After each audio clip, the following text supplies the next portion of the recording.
featuring Will Gavin and Master Tess Fassian. And a squad of big-name contributors. The S Word from talkSPORT. Hello and welcome to the S Word, sponsored by Calci. I'm Will Gavin. We'll have Master Tess Fassian joining us from Los Angeles shortly, and the great Max Scott is alongside me in the studio as well. Wonderful to see you, Maxie. How you doing, brother? I'm doing amazing. I'm doing amazing after yesterday. Can we inject some positivity into the England discussion, please, Will? Oh, we will get to it. Don't you worry. Of course, the USMNT are going to be a huge focus for us today as we reach you at 8 a.m. Eastern. The Balogun red card call. I mean, atrocious. Is this what you have to deal with now you're at the top table? Do you have to accept that if you're going to go and be trying to win knockout games? Maybe, except that that's also part and parcel of it all. We will discuss their performance, the game against Belgium, and we've got some great guests coming on the show today. The great Ryan Ruiz will join us to talk about that game. We'll be going out to Christina Unkel for some clear and obvious. Plenty to talk about from last night. The Kane penalty decision, the Belgian penalty decision in extra time, and of course, that Balogun red card that should never have been, and plenty more besides, all coming up on the S Word, sponsored by Calci.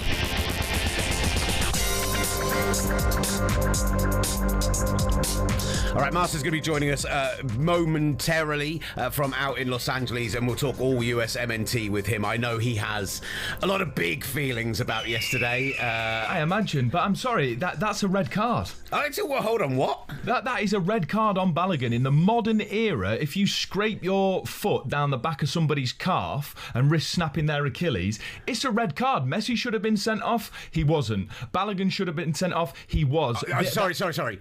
The Messi one is not a red card. It is That's a yellow card. There is zero intent. It is not dangerous. You can't measure intent. For the ball. He is reaching for the ball. Yes, that contact is made. But what we are doing, and this is exactly what the referee did last night, is... there's no way he should have been sent to the screen on the basis of slow motions and stills, which is what ended up happening. The first angle he was shown was not the live, in-action, real-time view. That is a pure accident. He is jumping for a ball. It looks horrible because of the way he lands and the way the ankle turns.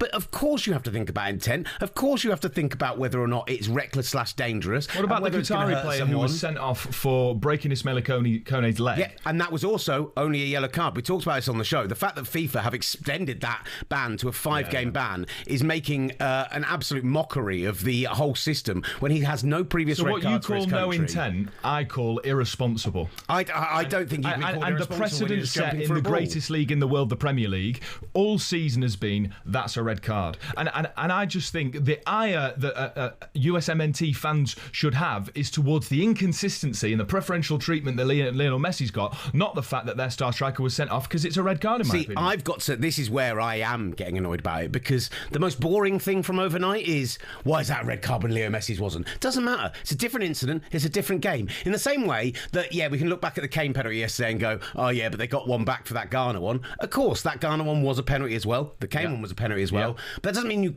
don't have to be angry that you weren't given a penalty just because you got away with one in a previous game. I understand that. Comparing it to what happened with Lionel Messi has no bearing on what happened with Balogun. And yes, I understand you want consistency, right? But we all came on air and said that Messi should at least get a booking. Many argued a red card. Christina Unkel came on and said for her money, because of the angle, because of the impact, because of the intent, because of everything else, it's only a yellow card in her mind.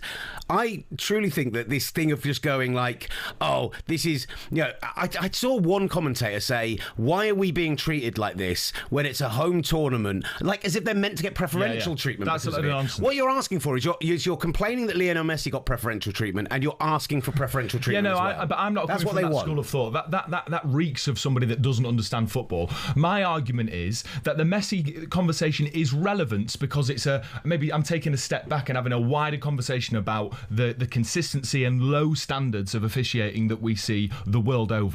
But I digress. Can we please talk about how wonderful a moment Harry Kane provided this beautiful nation last night, please? Yeah, listen, Master's going to be joining us momentarily, so we will get into the USMNT stuff, I promise. But while I've got you here, let's just talk about last night, because there is a huge amount of negativity up in the office today. There really is. I've heard people on UK sports radio all morning, doom and gloom. Definitely going to lose to Mexico because of the altitude and because of the conditions. They've looked really good so far.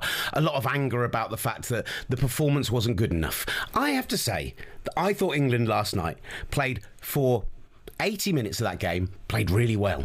They created more chances in that game against another team who were defending resolutely, who were a better quality team than Ghana and Panama. Without a doubt. And they created more chances than they did in those last two games combined. A worldy performance from a goalkeeper, a few chances where people should have done better, and there were frustrating performances. Yeah. You know, the final product from Noni Madueke is frustrating. Marcus Rashford is yet to really show what he showed in those performances off the bench where he really brought the game to life.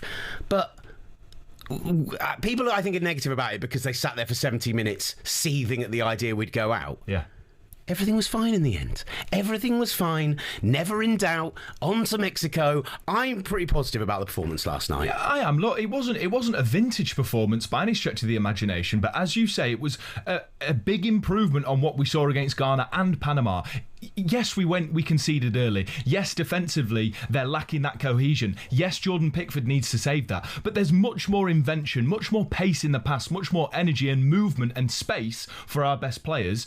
Even in that first half, if it wasn't for that goalkeeping performance, it would have been 3-1 at half time and nobody would be moaning. And even if it was dreadful, even if it was the worst performance you've ever seen, can we not just enjoy that moment? This England team is a moments team. It's got big moments, and Harry Kane demonstrated why he is one of the best players in the world right now, top 5 without a shadow of a doubt. And for him to score that second goal from that angle and have the goalkeeper, who was world class on the night, on his heels, can we not just celebrate that? And what an incredible leader he is. Never on the front pages of newspapers, never in any salacious stories, always humble, always calm, always leading by example. I just think, yes, you can have a nuanced conversation about the highs and the lows, but for me, there's too much about the lows. That was an amazing moment from an amazing player, and we should just be thinking, why can't we go and do it again against Mexico? I listened to Jim Proudfoot's commentary this morning on the talkSPORT Daily, and we'll play out later in the show. We have an England guest a little bit later on. Once we spent another hour plus doing all the USMNT in Belgium and everything else, we'll finish off the show with a little bit of England. What kind of sings for me about it was a great moment. The header was also a great moment, but the header was that sense of relief. Like, while the pub around me that we were in last night absolutely lost their minds, I properly slumped onto the table in just that kind of moment of just that. I just melted. All of that tension in my body just faded away. And then when the second goal goes in, you lose your dang mind, and you're jumping out of your seat and you're hugging every stranger you possibly can and everything else. And then. Listen, it's a moment of brilliance from Harry Kane. It's 5 goals in 4 games for him now. And when Jim last night on that first goal, after it went in, Kane, his first line afterwards was, thank goodness for that. Yes. And that is how it felt as an Englishman. So listen, I'm glad we had the positivity conversation. We've got to do it. I'm glad we got into it. We'll talk Declan Rice at right back later in the game, later in the show. We'll talk about England's performance a little bit more, but we need to get on to talking about the USMNT. So after this break, Ryan Ruiz will join us, and we'll have Master Tess Fatsian joining us live from Los Angeles. I know he's got a lot to get off his chest after last night, so he'll be here up next, here on the S Word. From the touchline to the terraces, talkSPORT presents the S Word.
kickoff to the full-time whistle.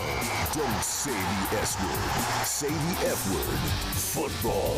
The S word. From talkSPORT. Hello and welcome to the S Word, sponsored by Calci. I'm Will Gavin, coming to you live from London. The great Master Tesfazian, live and direct from Los Angeles. And what a huge night of football last night we've got to get into as the World Cup round of 32 continues. Relief for me from England, we'll get into that later in the show. But a great night for the USMNT. Just a second knockout win in their history that was mired by a refereeing decision that will be pondered and pontificated and discussed till the end of time, potentially, particularly if it affects their round of 16 tie with Belgium. So we will get into all of that coming up on the show today. The great Ryan Ruiz will join us shortly with a USMNT discussion. Christina Unkel will be here. What a perfect day to have her here. Two big penalty decisions to discuss, plus that red card. And in the second hour of the show, those big guests just keep on rolling after a huge night of World Cup action live here on talkSPORT. This massive Robinson is there for the left foot. He's almost a bystander. Tillman floats it over the Warrington. Free kick scored. Malik Tillman, the American hero, strikes it. The keeper got a good hand on it, Vasily, but he couldn't keep it out of the net.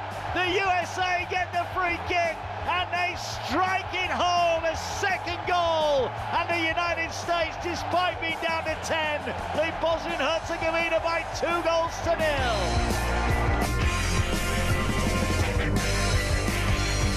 That's how it sounded live last night on talkSPORT. United States through, 2-0 winners. They'll face Belgium in the next round after their 3-2 victory. Come on, Will! In extra time. I mean, lucky boys, Belgium, and I think eminently beatable by the USMNT even without Folarin Balogun. I know that my buddy here has got some things to say about that. The great Master Tesfazian is in the house. Come on! Look, I will sit back from the mic. I will take my rest, and I just give the floor to you, sir. Shout out to the boys. They fought hard. They played well. It wasn't the most perfect game. It didn't go to script, but they adjusted and they adapted to the game. And a ridiculous red card that was given to Balogun. To even consider going to VAR, out of all the things that we've seen in this tournament so far, to consider that play, that situation, that scenario was worthy of going to VAR, going to the monitor, and then the official confirming the fact that that was a red card is one of the most ridiculous calls I've ever seen. The most ridiculous call in this World Cup, bar none. But to consider that that was deliberate, that that was intentional, when it clearly looked accidental, that should have been a yellow card, when we've seen Lionel Messi get away with something even worse than that, scraping his studs across the calf of a player, and he gets absolutely nothing. But you know what? Who cares? You know what I'm saying? I'm grateful for this team. I'm grateful to see our first ever knockout win since 2002, and we're going to beat Belgium, whether Balogun's there or not. Unfortunately, we can't rescind this red card. We can't appeal this, unfortunately, but we've got enough talent to beat Belgium. I'm not scared of Belgium. We're getting our revenge from the last knockout, 2014. I am so jacked, but also so livid by that red card. Congratulations to the boys again. Pochettino, they get the job done. But that red card, was disgusting. Disgusting. I think we can actually hear from Mauricio Pochettino speaking after the game. He spoke on that red card decision, and it's fair to say he felt almost as strongly as Master does about it. I think never was red card. For me, it's about to see the intention. If the intention is to damage the opponent, okay, I understand, but that never was, because a normal action in football that you are, fighting for the ball and your feet land, no. That was maybe a little bit tough, the scene to watch, but I think never was intentional. I think for me that action never was. It's never a red card, never. I mean, for the team to bounce back from that decision against a Bosnia and Herzegovina side who were everything we expected them to be, incredibly resolute, dangerous from set pieces, and for them to react to that red card, to defend brilliantly for the last half an hour, and then to go and get that second goal from Malik Tillman, who I thought was the best player on the pitch for the USMNT yesterday. Like, we can talk about the decision, we can pore over it. Christina Unkel is here later, but I think to have the mentality to go forward, and this is a little bit like how I felt about the England performance last night, to take a moment like that and to react to it. I made a joke at the top of the show, right, that this is what happens when you're at the big boy table. If you want to be winning knockout matches in World Cups, if you want to be getting up there and you want to be competing for these tournaments, these moments are going to happen to you, and it's how you react to that adversity. It's how you react to that pressure. You don't want to be the team that gets knocked out after a decision like that and everyone pats you on the head and says, well done, you did really well to get there, brilliant for you to get out of the group stages. And their reaction to it was sensational to me, and it's why I do truly believe, we saw how they reacted in the Australia game to not having Christian Pulisic. I think that without Balogun, they are clearly not as good a team, but I still think they will come together to beat a Belgian side who were very lucky to advance last night. We've got Ricardo Pepi, we've got Haji Wright. Well, I would have agreed with you in 2022 with the shortage of strikers that we had and the lack of options, but currently obviously Balogun plays a huge role in this team, and I'm not dismissing that whatsoever, but the development that we've seen from Ricardo Pepi, the development we've seen from Haji Wright, we still have enough to win. And that is something I wouldn't have been able to say with past U.S. men's national teams in terms of the lack of depth and the options and the quality that we have up top. So I'm still confident. I'm still comfortable. I still believe that we will find a way to get back here to Los Angeles and play in the quarterfinals. Kudos to the boys once again. Even down a man, they still were the better team. They still were the better side. Malik Tillman scoring on that free kick, which the goalkeeper probably should do a bit better with that. I'll be honest with you. But Tillman still finding a way to score the goal and seal the game. I am incredibly proud of how they handled that adversity and how they handled that situation. Because as you mentioned, they could have folded. There were a couple chances Bosnia and Herzegovina tried. Matt Freese coming up with a couple big saves, which again, that was one of the biggest question marks I had. Tim Ream playing it tremendously well against a tall, physical Bosnia and Herzegovina side. We had all the age jokes and whether he would be able to hold up, and he's been able to hold up. Chris Richards was tremendous once again for that back line. Everyone played their part. But everyone's gonna have to step up. They're gonna have to step up. They're gonna have to play even better now with the absence of Balogun. We're gonna need more from Christian Pulisic. We're gonna need more from that midfield. We're gonna need more from the strikers up top as well, from the attackers up top.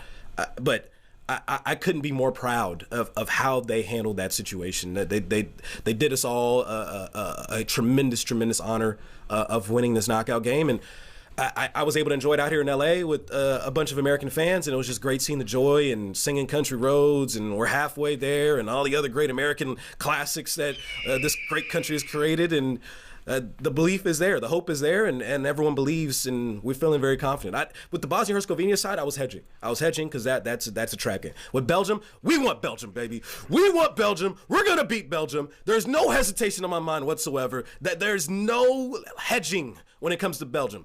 We hate Belgium. We remember what happened in 2014. We're going to beat Belgium. We're getting our revenge. This quote-unquote golden generation will get it back for us, baby. And we're coming back to LA to the quarterfinals. You heard it here first. America! On the point of America, a man whose social media that I haven't visited recently and has had a bit of a facelift as he becomes Mike Ryan Ruiz Patriot, and there's US flags all over it, and there's American flags being waved, Betsy Ross's flag being waved in his header and everything else. I'm a huge fan of this. Somebody who is clearly feeling himself with this tournament from the Dan Le Batard show and his brilliant podcast as well. Let's welcome Mike Ryan Ruiz onto the show. How are you, brother? I'm doing fantastic. And that's not a recent change. I realized that my social media experience, the bots are a lot kinder to me when I just present that way. So that is strategic. I'm a huge fan. A huge fan. Listen, Master has offloaded a bit, got it off his shoulders from last night. You could say that. I hear the round of 32 in his voice. Let's hear how you felt that. Also, Master, it's not called halfway there. It's called living on a prayer. We'll teach you some white people music here as we go on further into this tournament. We had Ariel on, and I referenced titanium as bulletproof, bro. It's a work in progress. It's a work in progress. It's a nice little lesson in white people music for Master too. I'm getting there. I'm trying. I'm singing along, and I'm doing my best. Between Bon Jovi and John Denver, and we do need a little bit of some different cultures to take over this USMNT run, right? Because it is becoming very, very kind of white middle-aged. Don't get me wrong, love a little country road sing along, but you've got some wonderful cultures in that country. We need to expand the horizon a little bit, please, boys. I can't wait to be at a bar with Master and just be the guy explaining to the girl meme. It's not actually about the state of West Virginia. It's about Western Virginia. It's Western Virginia. Western Virginia. Mike, how did you feel about the USMNT performance last night? And I guess we probably should start with that Balogun red card. I know that's where everybody wants to start, but I want to give people their flowers. First off, Balogun was tremendous, I think, before that red card, displaying a skill. That's a proper striker goal. The one that catches you by surprise with its strength and skill and shot placement. I thought he was tremendous.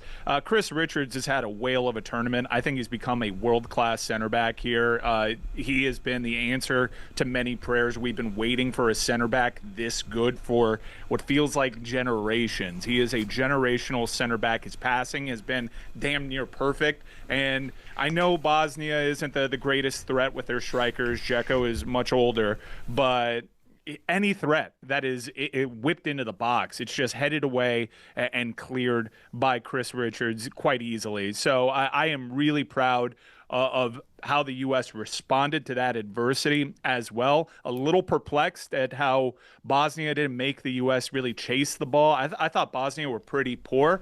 Definitely a step up in competition in the next round. Is it?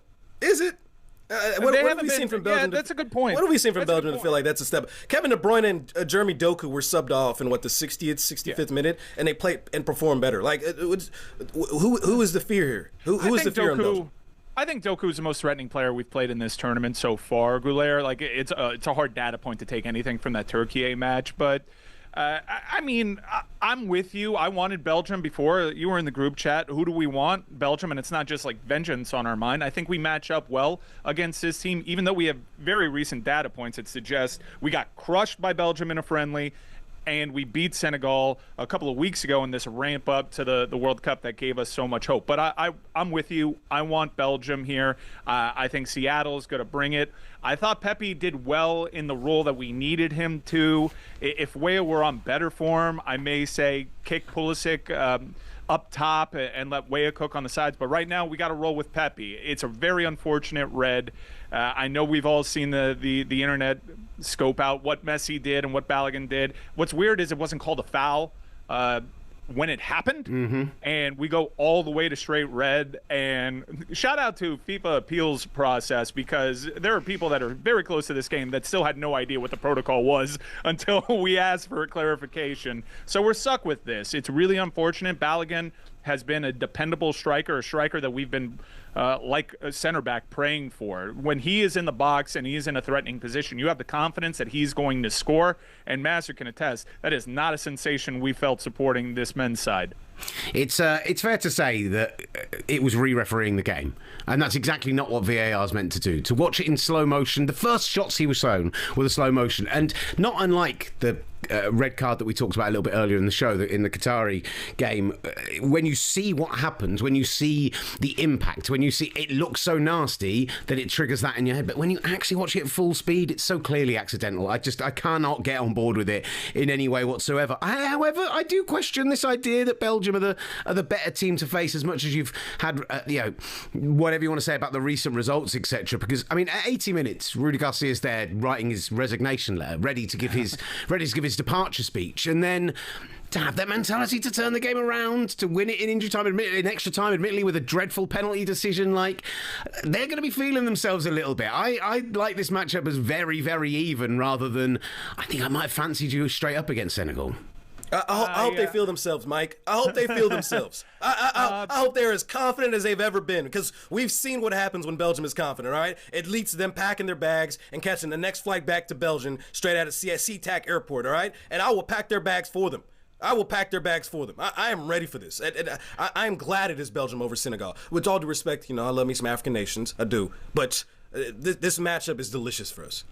Man, what a bottle job by Senegal there. I mean, Belgium looked deader than disco for 84 minutes. And I do think Belgium, a very large degree, England and the U.S., they all got their intestinal fortitude really challenged. And all of these teams kind of needed that, especially when the U.S. didn't really have a qualification process whatsoever. Their own adversity was manufactured themselves inside that locker room with the well-chronicled Gio Reyna situation. I think all these teams are better served for what happened in the previous round. England especially, because they are going into a situation that, look, you Europeans, I love you. Master and I love the game, and he has fought for the American soccer fan. I'm pretty sure we're knowledgeable. We know all the hostile atmospheres. We know all the dangerous places. You don't need to mansplain it to us. What you are stepping into in Azteca is unlike anything you have ever seen. Please take our word for it. Don't think that we're stupid Americans. We are warning you. You have never been hit in the back of the neck with a Gatorade bottle. They're not going to listen. They're not going to listen. They beat DR Congo, and all of a sudden they feel like they're the biggest things in sliced bread. No, Master. Allow me to respond to this. This is aimed at me. Allow me to respond to this. I don't think there is anyone here who is underestimating that atmosphere, the altitude change, the fact that you are going to have 78,000 Mexican fans who are as passionate as they could possibly be. We were there in stadium doing the game the other night, and we had on a couple of our team from there, and I've caught up with the guys since as well. And the fact they had an hour lightning delay would take the air out of so many stadiums in the world, and instead it was just another hour to have some tequila, to drink some beers, to build the atmosphere up more and for it to become even more intimidating. I am not underestimating the Mexicans at all, either as a team, as a atmosphere, as a difficult place to go. And I found it weird this morning that when Thomas Tuchel gave an honest answer in his press conference yesterday and said, you know, these are challenges that we are facing, this is going to be difficult, that attitude change. People are like, oh, I'm hearing excuses already. It's like, no, he's just saying we understand this is difficult. We still believe that on paper, when you compare the talent of the two teams, we can go and win this game. But they've only lost 2 competitive games there in 88 games in their history. It's like it is as tough as they come at this stage of the competition. Maybe it'll be the toughest game we face in the whole competition if somehow we get past it. But you still have to believe. And maybe that's just from hanging around with Master and you guys too much. I still sit here and I find positivities and I still believe that we can win. That is where I sit right now. Yeah, the competitive record for Mexico. Give me one second. The competitive record, as you mentioned, the 2 losses, Mexico's competitive record at Azteca, 70 wins, 17 draws, 2 losses. Fellas, if England find a way to clear this hurdle, I've said it to my friends, I fancy them to win the whole thing. Because that hurdle, that mental test, that gut check, and again, really aided by what you had to go through in Atlanta against DR Congo. If you can clear this hurdle, it's often been said, England stopped themselves. Mm-hmm. You're going to have to tap into something so special to survive this match at Mexico. And I think Mexico's talent is underrated. I think they are on the upswing. I think they got loads of talent, and they have been as stingy defensively as any team in this tournament. You guys could lose this if it were in Atlanta at noon, as we just saw. And now you're going to the most hostile place on earth.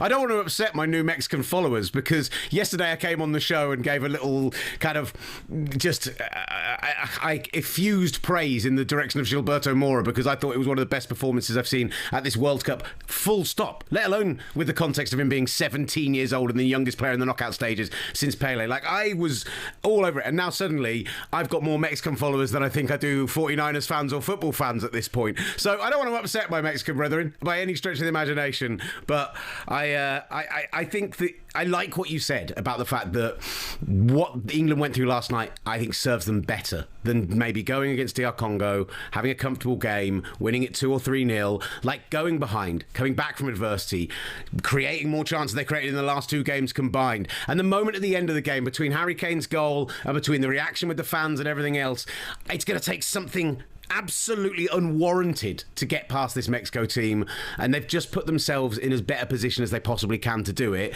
I still feel, some English pessimism. I got to tell you, it's doom and gloom in this building this morning. Like every England fan that's woken up this morning, I wish I was there. I wish I was there. With a sore head, is coming out and telling us, I'm just waiting for Sunday for us to get knocked out now. And can I even tell you, right? This is probably pulling back the curtain a little bit too much, guys, but you both work in the media, you both understand this.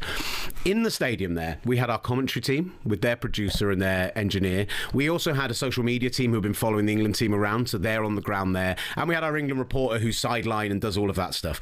So you're talking about 3 or 4 production staff in studio. Between 45 minutes and 70 minutes, all of them have been in contact with our World Cup editor to discuss, all right, now that we're not going to be going to Mexico next week, where should we send the comms team to? Because we're not going to do Mexico, DR Congo, are we? Maybe we should head to Miami for that game. Maybe we should head to there's still 30, 40 minutes of this game left. We've got Harry Kane, we've got Jude Bellingham, we've got great options off the bench, and you guys are already writing us off. You're trying to figure out where you're going to fly to next because you're not going to Mexico. Absolutely unacceptable. Unbelievable. Come on, England. Not a problem when it comes to USA. Because, we score first. We start off well. And you know what? We finish it off with a clean sheet against Bosnia and Herzegovina. So there's 2 things I can guarantee. Has that 66 stat been rolled out a lot over that side of the pond as well? Because that's been the big favourite this morning. That's the first time England have come from behind in a World Cup knockout game since the World Cup final in 1966. Well, Balogun's the first player to score a goal and receive a red card since Zinedine Zidane in 2006, buddy. So if we want to talk about history, baby, Balogun's the next Zidane in my mind. And previously, Ronaldinho, when he did it against us in Japan, when he scored that unbelievable goal from 40 yards out where Dave Seaman claims he didn't mean it, and he clearly meant it. Anyway, yeah. We're here to talk about the USMNT. That was the point. I'm bringing it back, baby. I'm comparing Balogun to Zidane. We're slowly curving right back to the USA, baby. And Mike, let's lock in real quick on this team. We keep trying to talk about the significance and the stakes of this run, et cetera, et cetera. To get this first knockout win since 2002, how significant is that? And is that enough for that moment I guess we're all waiting for? Was that the moment, or getting to the quarterfinals, is that now the moment that we're, again, I know we're not still holding on to, the U.S. needs to have a great run to blow up the sport in this country, but there still is a significant stakes at hand having the host nation here and making a deep run. Macro picture, what does that look like now? Well, Master, there's no match bigger than the next one, right? But I am sampling a fair amount of national media. And over here, if you're a soccer fan, you have to be dejected about how the worldwide leader in sport has treated this tournament. Well, it's a different tune this morning. They dusted off the remains of Tommy Smith on ESPN radio, and they're forced to talk about this. And you have another couple of days throughout a weekend during the 4th of July, which we've been here a couple of times during the knockout stages where we're like, man, if we can just get past Ghana, man, if we can just get past Belgium, we can have a match 4th of July weekend. Can you imagine how much energy there will be in this nation? Everyone loves patriotism this weekend, and in the U.S., it's been kind of loaded for the last couple of years for obvious reasons. This is something the entire nation can get behind, and you're starting to see it. All these TV networks, all these legacy media companies are starting to realize, people are actually interested in this. And from what I've sampled, the old guard, the Mike Franceses of the world, the people that used to make jokes about soccer and falling asleep and how boring it is, and how can you have a game that goes 0-0? How can you celebrate that? That stuff is not as prevalent. The leading voices on this are forced, outside of Stephen A. Smith and the morning block of ESPN, they're kind of forced to have to discuss this stuff and do their research. I'm proud of my host in Dan Lebitard, who is really immersing himself in this. Nick Wright, Colin Coward. These are big names in America that are forcing themselves to comb through the stats, to seek out analysts, to learn more about this game, to talk about it more seriously with reverence. And that is a totally different deal than we've had here over previous generations. And it warms the cockles of my heart to see this sport get legitimized through just general conversation from industry leaders. Yeah, absolutely love it. Wonderful, wonderful stuff from you, Mike Ryan Ruiz. As always, thank you so much for joining us. Master Tesfatsion live in Los Angeles. Throw your fours up real quick, Mike. Throw your fours up. We got Will Gavin to throw the four. Throw the fours up, baby. Throw the four. Will, come on. Master told me that the S-word group chat was way quiet. Come on, Will. Come on, Will. Come on, Will. Will, throw the fours up. Throw the fours up. Let me just say, I sent a video note around about half-time last night, Mike, where I made a promise that if England scored twice after the second hydration break, having the best fourth quarter of their history, I would throw the fours up. So there. Come on, there it is. Yeah. What a fourth quarter adjustment by England. You got me. Do you see the American like a Harry Kane? Do you see the American influence on this sport? Do you see it? Now we're talking about whether that's the greatest fourth quarter in England's history. What a fourth quarter that was. Well, tremendous. listen to more American influence. Impact on this game. Keep calm and trust Tuchel. That's what we're doing, baby. That's what we're doing. Forget any fourth quarter nonsense. We're back to being English again. I'll never throw those floors up again. We've got to take a break. Get out of here, Mike Ryan Ruiz. Master, we'll be back after this. Christina Unkel's going to join us on the S Word. The S Word with Will Gavin and Master Tesfatsion from talkSPORT.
presents The S Word. Get your full-on football fix from across the football galaxy.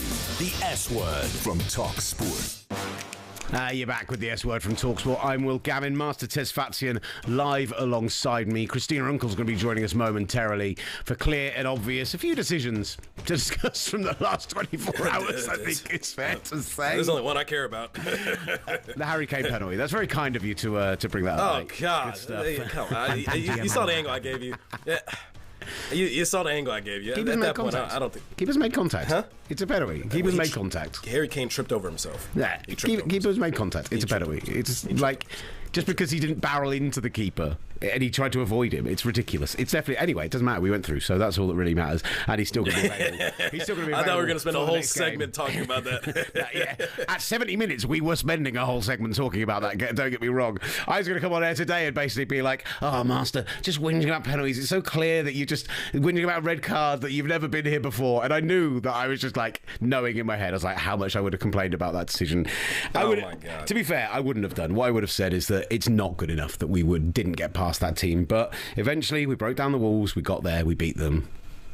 On to the next one. The next one being tough, but on to the next one. And thankfully, I was very irrationally frustrated. Well, I guess I was rationally frustrated because of that red card. I got off my chest now. We can celebrate the fact that the U.S. is advancing through into the round of 16. Hopefully I find my way to go back to Seattle, sing country roads after we beat Belgium.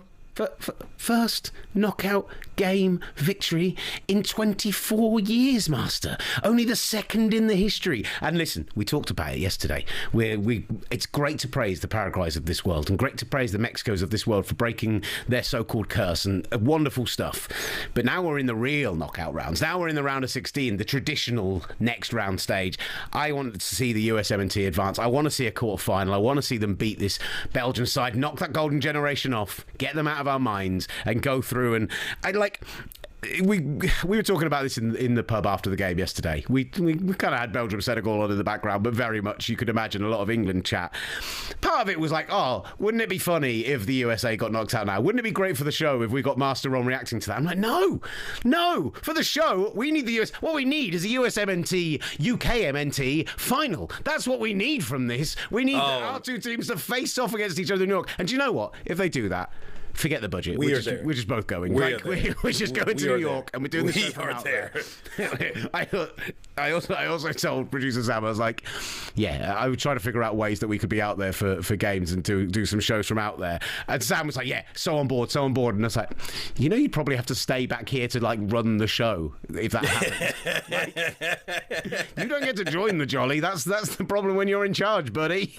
Hopefully there's a way. Well, yeah, but it is a great road. It's been a great journey. This World Cup's been tremendous, and again, the round of 32 so far to this point, maybe we've had one game that maybe wasn't competitive between France and Sweden, but every other match has been. Well, I guess Canada and South Africa too. Let's be honest. It wasn't a great game. It was competitive. They were pretty evenly matched. Competitive is a very, that's a great choice of words there. But the round of 32 has been tremendous. Other than the fact that Balogun got the red card.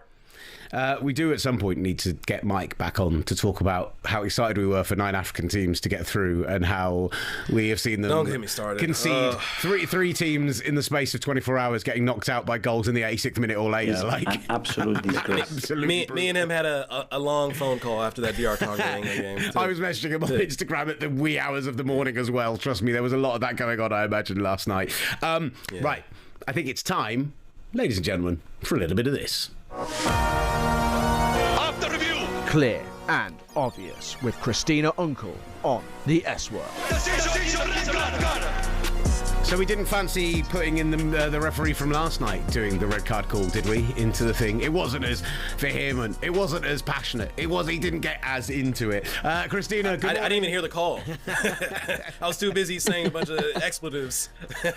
Throwing things in the TV in the bar. God. It was not pretty. It was not pretty, Christina. Hey, Christina, how are you? Hi, good. I'm with you. I didn't hear the call either because I was playing some pickleball to mentally reset. And then I go back to my phone and I'm like, what happened? Why do I have 125 text messages? I'm going to ignore social media and shoot, I need to jump on some phone calls here quickly. So, yeah, how about that? Where do we start? I mean, you tell us. There are 3 decisions we need to talk about from last night, but yeah. I think it would only be in service of the show and Master taking a breath to find out your thoughts on the following Balogun red card. Maybe 2 breaths. All right. Stay with me. Okay. So I do not like this as a VR recommendation for a red card. We do not want red card in this situation. Okay. So I'm going to leave it there for that point. Now, like I said, stay with me. once the VAR sends the referee over to the monitor, that is why the referee ends up coming out with a red card. The still shots aren't great. The studs, which we call the mode of contact, point of contact onto the ankle, it's segmented into the ground. None of that looks great. And that is why the referee comes out with a red card on it. Now, put it back into context, how Balogun ended up in that position in the first place.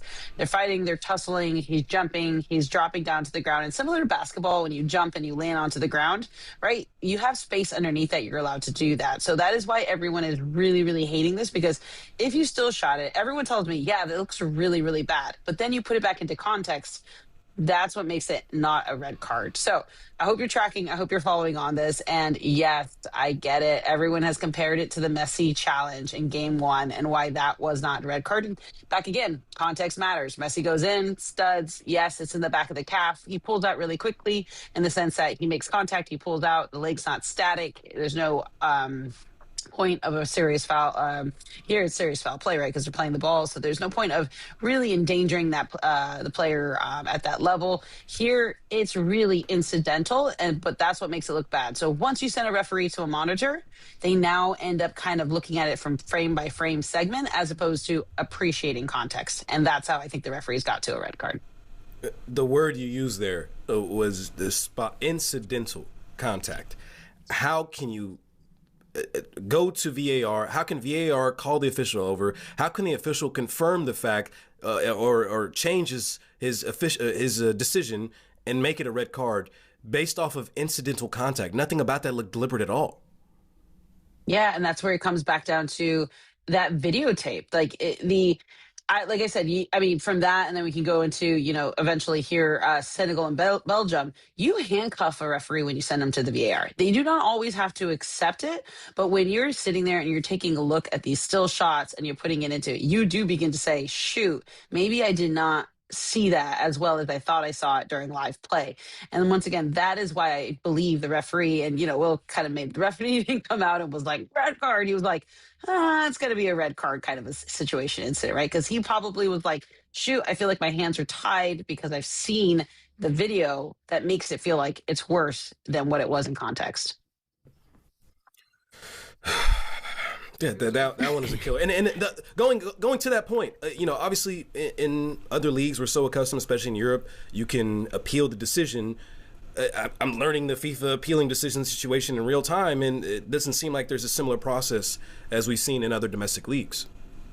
Yeah, so you can appeal decisions. Now, the question is whether you're going to succeed in those decisions. And whenever it is a subjective analysis of a referee's decision, right? So here we're not talking about, is the ball in and out, right? Do they have a number of players on the field? We're talking about a referee's interpretation.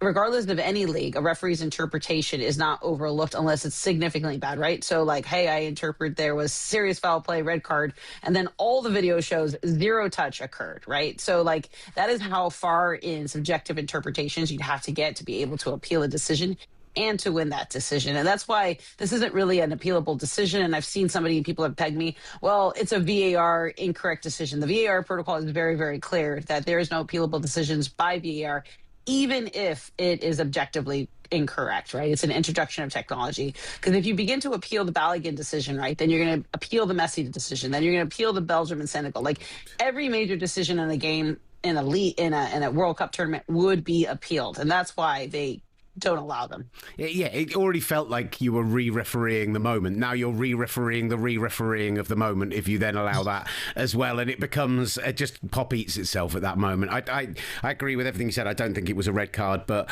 it is just, I think, does there need to be a conversation about, and you've always really explained this brilliantly to us, right? By the time somebody's being told to go over to the screen, realistically, they should be thinking about changing their decision because it has to have been something clear and obvious that they've missed.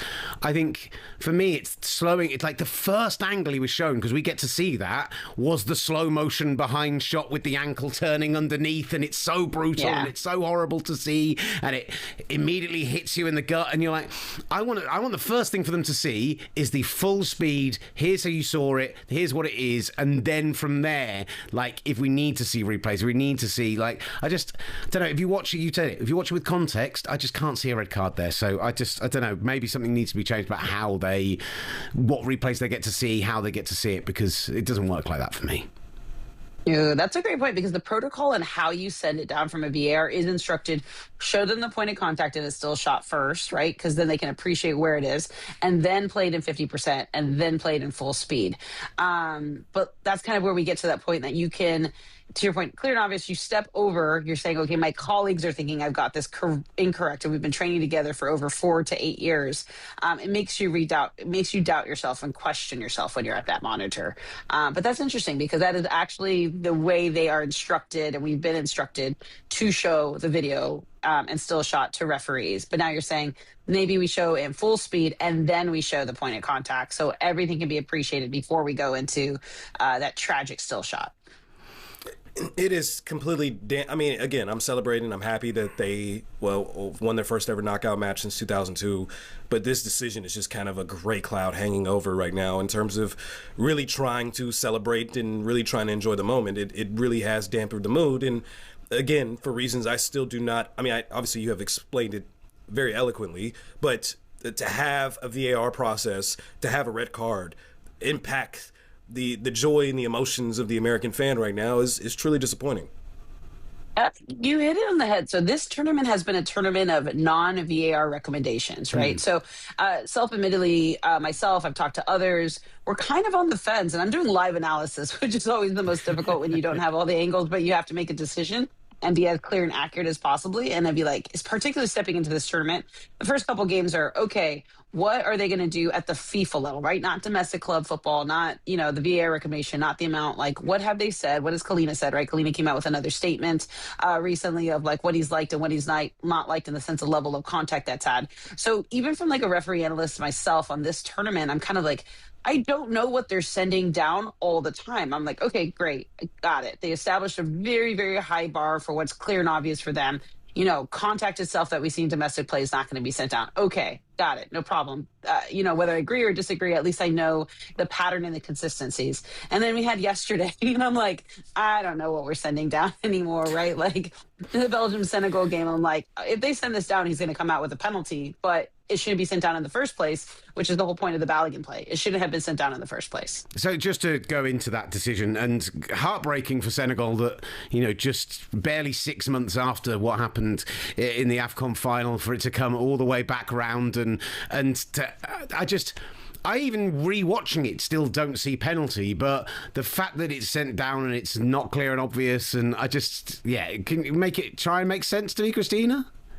I remember calling this live, and as soon as the situation happened, I just tapped the producer. I'm like, bring me in. I don't know if they're going to send this down for recommendation, but I just want to start clarifying the process for everybody. I go, right now, they're looking at whether there was any contact by the Senegal player whatsoever, right? So if it is being recommended down from VAR, what they're taking a look at, who has stepped into what space. So that's like another pattern of really difficult calls. I've talked to current players, past players, and even managers, and, get some access to really cool people over here. But the question is, we've had this one, we've had Vinicius Jr. in the Scotland play, we had the last Canada match, right? Who has the right to step into a space before, right? Whenever somebody steps in, Gary Neville and I were talking yesterday, like if you're stepping and you're expanding your space, right? So instead of stepping forward, but you're stepping laterally into space to try to create that contact, I think we can all agree, no, that's on that individual, right? That's not on that defender. But in a situation like Belgium-Senegal, when you're both stepping into that space and you both have right to step into that space, when does it become a foul on the attacker versus a foul on the defender? And I think that is something that needs to be parsed out. I think there needs to be more clips on it. We have about solid 5 clips in this tournament alone to say, when does it become a foul on attacker versus on a defender? And as soon as they sent it to VAR, I said, they're going to come out with a penalty kick. And what they're looking at is for touch. But what they're going to pause on is at the point, Tillman steps into that space, and then at what point did the Senegal player begin to start that dive to basically clear that ball? And now we're talking about a tenth of a second. We do not need for the game of football to be refereed on a tenth of a second, where we're looking for these slightest nuances of the officials versus what the game wants and what the game expects. that one, yesterday, literally, the amount of sighing coming from Master today is just, considering you just won your first knockout stage game in 24 years, there's a lot of... 4 years. There was a lot of it. The physicality. There was a lot. You talk about other situations, decisions where VAR didn't intervene. England-Ghana comes to mind, where that felt clearly like that should have been a penalty. That didn't even go to VAR. Okay, we're talking about the Messi situation. Nothing came out of that as well. But we're seeing in situations like Senegal, like the United States, where all of a sudden VAR wants to intervene, and now all of a sudden the process wants to do its role in situations where it's re-refereeing decisions that it was accurate on the call on the pitch. And the Senegal one, I feel for them. That one is, I mean, obviously they blew the 2-0 lead, so there's not much you can do about that. But to have that come down and for that to be called a penalty, that if I wasn't so furious about the Balogun thing, I would be livid right now about the Senegal decision, because I just feel like the officials in VAR, the process yesterday, they had a poor day. And how did you feel about the Harry Kane one, Master? How about that one? That was not a pen. Christina, please back me up on this one. That was not a pen. Please. Please. I was getting ready to go for a run, and I was watching it in the cafe downstairs, and I'm like, never a pen, and I run out right there. I'm obviously doing TV here with the English group, with ITV, the UK group, and they're all just laughing. They're like, penalty. I'm like, never a pen. They're like, you're right, it's never a penalty, because you can already tell. Not saying right, the videotape can tell otherwise, but when you're officiating and you already see somebody going to the ground, that is not a natural falling movement if you were clipped in that way. So as soon as I could see, I'm like, I bet you he dragged his right leg. And sure enough, there's the reverse camera angle from the goal line, because it's all a perception thing. You're like, oh, maybe the goalkeeper touched him on the boot, but then you get that reverse, or you get that angle, basically the referee's angle, and you can clearly see that, he started going and he actually didn't get touched in that process. He initiated that contact while he was falling and dragging his leg. So it's unfortunate, because Kane's just such a good player. He did get touched. It was just you're saying he initiated the contact. There was definitely a touch. It's like you're dragging your leg. He's like, let me just drag my leg until I think if a penalty is given there in real time, and I understand what you're saying, and I think there is a wider conversation in football about players going down, not going down, not getting.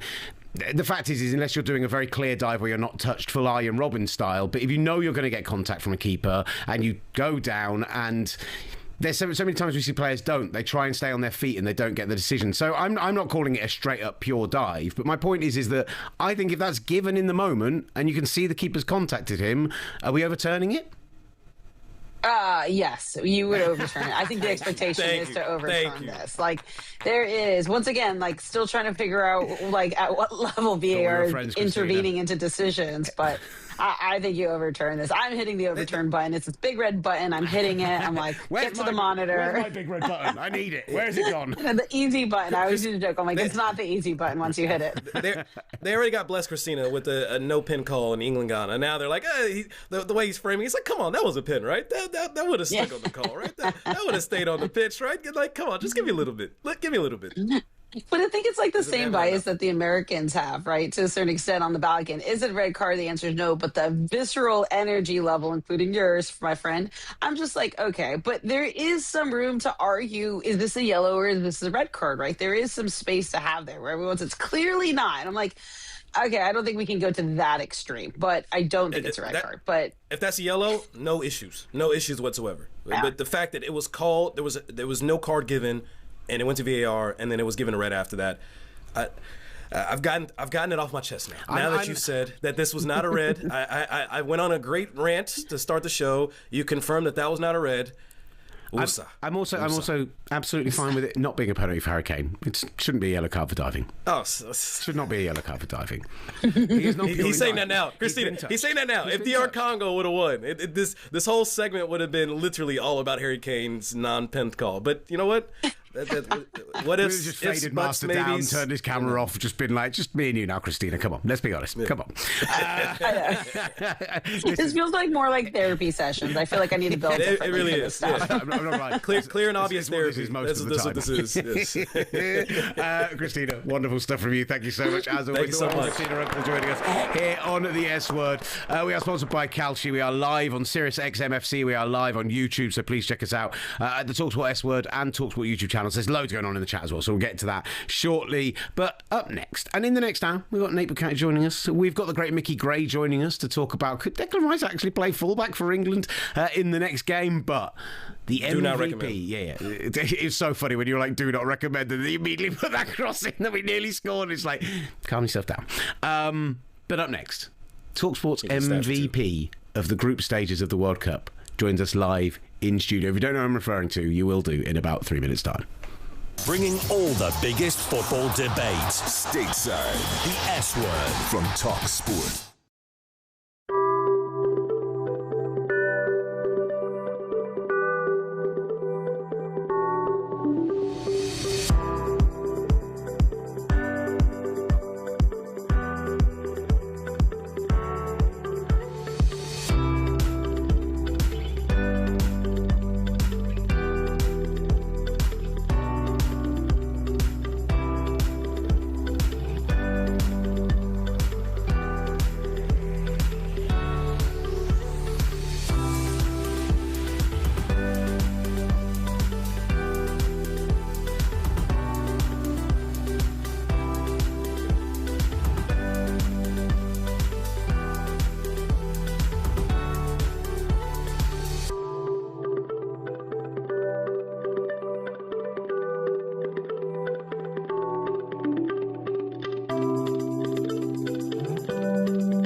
S Word, featuring Will Gavin and Master Tess Fassian.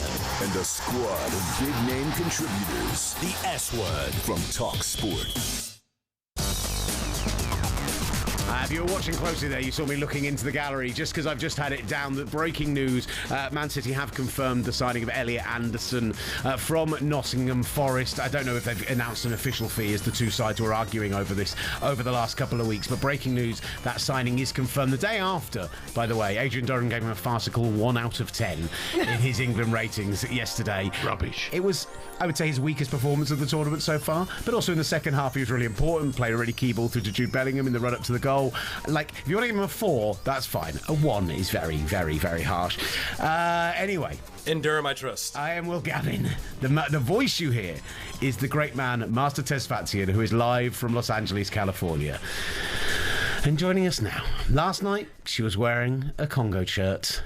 Today, she's making sure that you get some representation ahead of Sunday. She was the MVP for us of the group stages, and now she's live in studio. The wonderful Shebahn Aherne is here.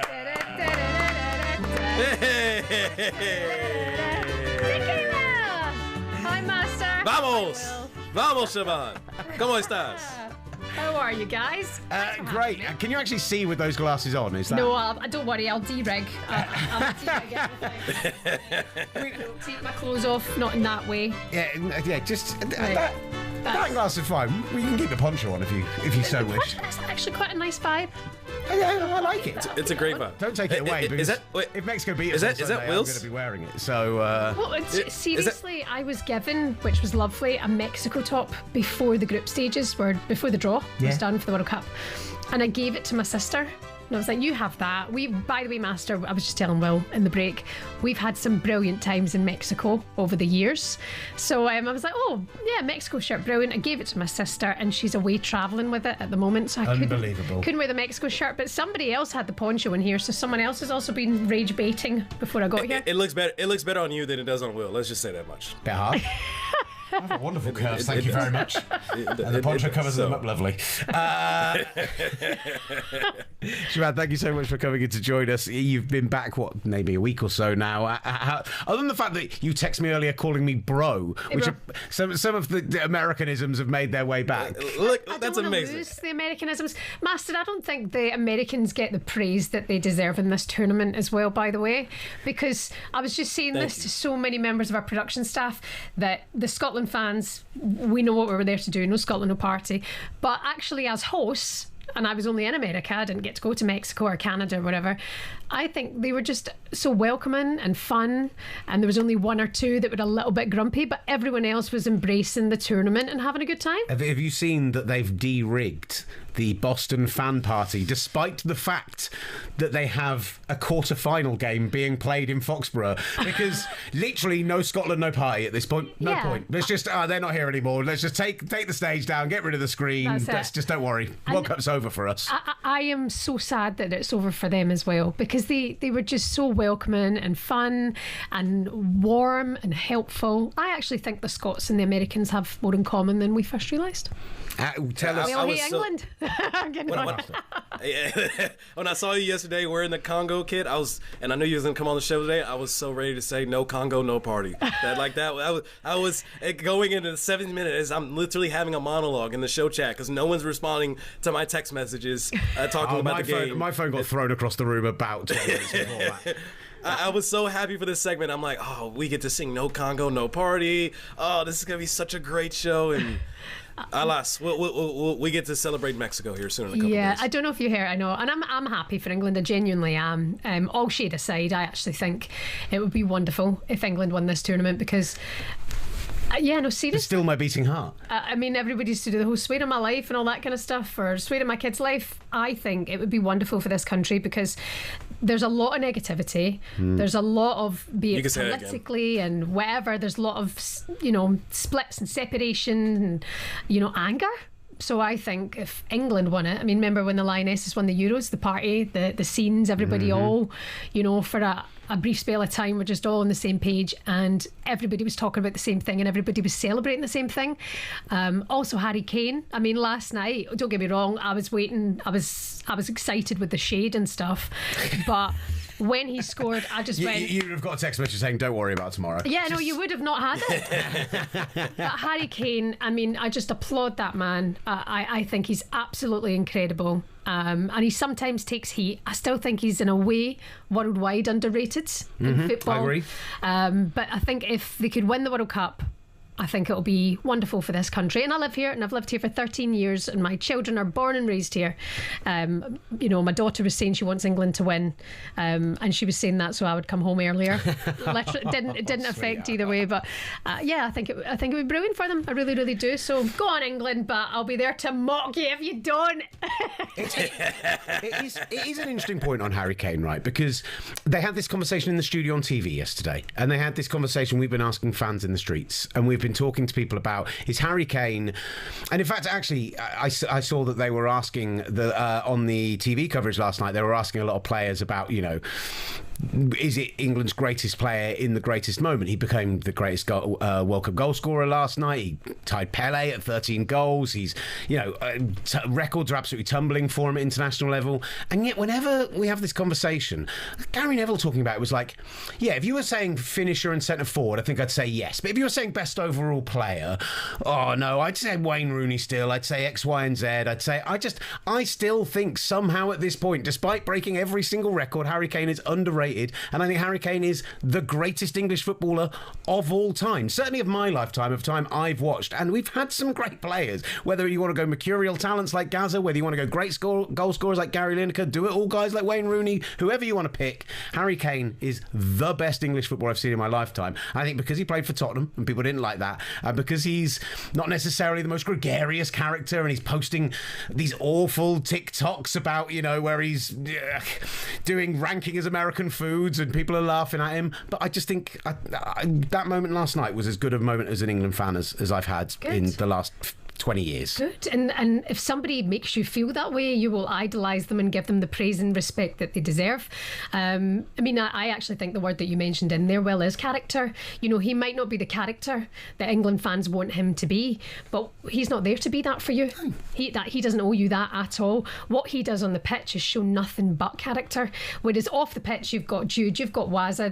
Waza was like that street footballer. You know, Harry Kane might not be that, but the way he steps up in the moments, like he did last night, even you see, you know, those TikToks, those cutaways of him doing the huddle and the leading the team. I think the way he presents himself on and off the pitch, even to the Family Guy type thing, even to not caring and getting on that flight and going and signing for Bayern Munich, everybody had something to say about that as well.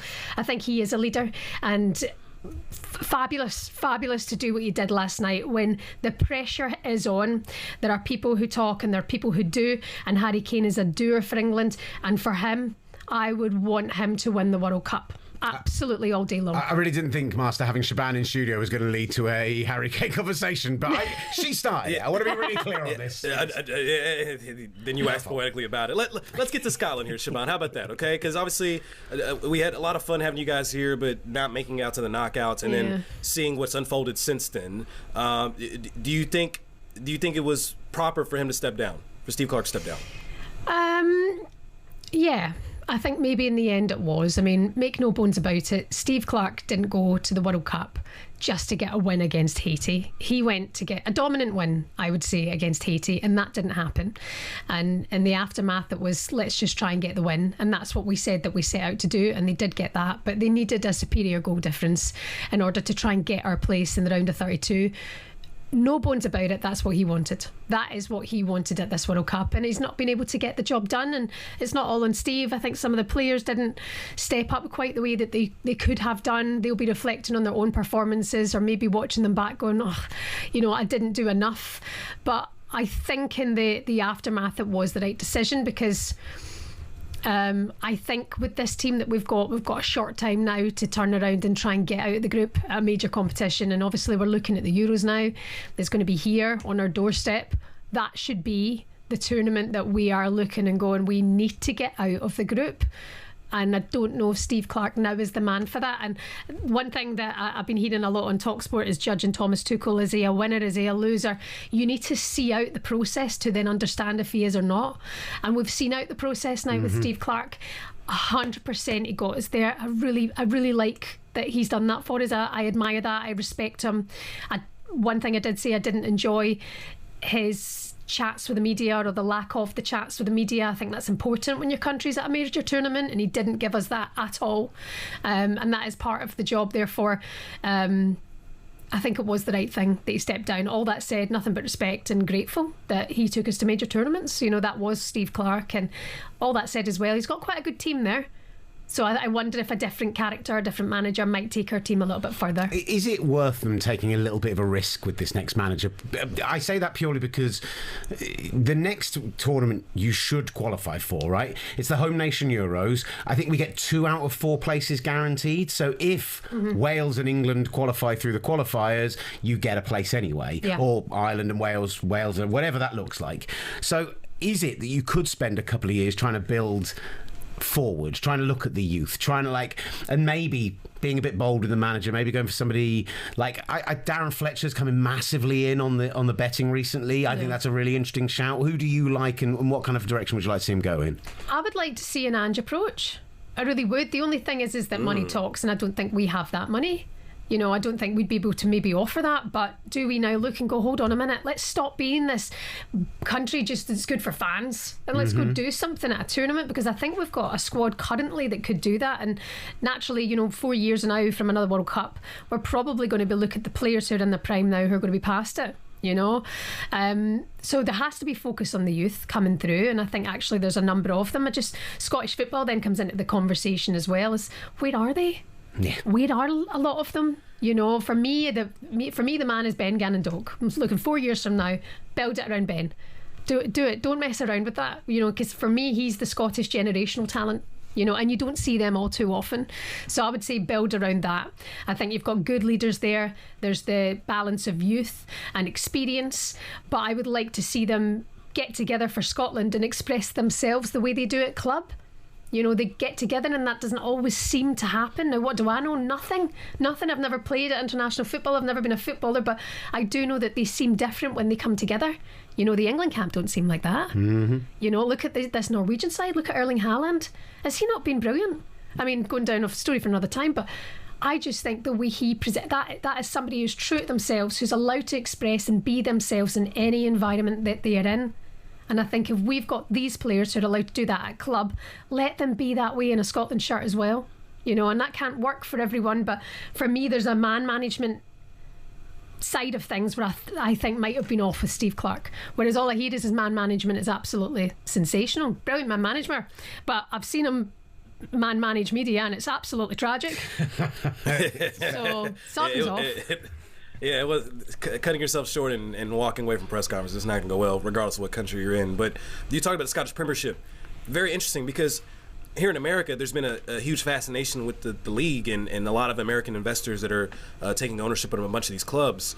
We've seen that kind of impact and what that can do to other domestic leagues. Obviously, over half of the Premier League is owned by American ownership. Do you think that could potentially help with the grassroots level and pouring in the financial support to help build out this league, especially off the backs of what Scotland was able to do and the impression they made on Americans in this tournament? Yeah, I mean, money's everything. We know that already a little bit. I like Master painting it as America's are the saviours of Scottish football, though. That's sensational from him. We've got money, bro. We've got money, bro. I do think, I mean, they got money, brother. I mean, why not? Money talks, it does. We know that by now. You know, it's not everything, but it's a lot of it, especially when it comes to football. Of course it is. Scotland has not had a lot of love for a long time, but I think in the season that we've had this title race that we had, Tony Bloom and the Hearts effect that he had there, and how that's going to look next season, how now that Shankland's gone to Rangers, as has the manager Derek McInnes, I'm keen to see how Hearts can build on what they did, and that was an injection of cash. Right, that was a cash injection, okay, and bringing in the right people to do the right roles. Again, probably money spoke in those situations as well. Celtic, Rangers, can they get back to being the dominant forces? Yes, Celtic title, you know, league title winners again, but not in the fashion that they would have wanted to be. And then we made it to a World Cup, and we were on the worldwide stage again. Everybody looking at this team and wanting it for them because they love the fans. The fans were great, and then they watch it and they go, oh. You know, that wasn't great, you know. Yeah. So I think we need money. And one thing is for sure, that the rights for the TV deals, the money is not there. One thing that I think we can build on in renegotiating that next deal is that the title race that just happened and us being at a World Cup show that there's a lot of love for Scottish people, and there should be a lot of love towards the Scottish Football League. I want to say we're below the Austrian league in terms of like rankings for Football League. We are way below that.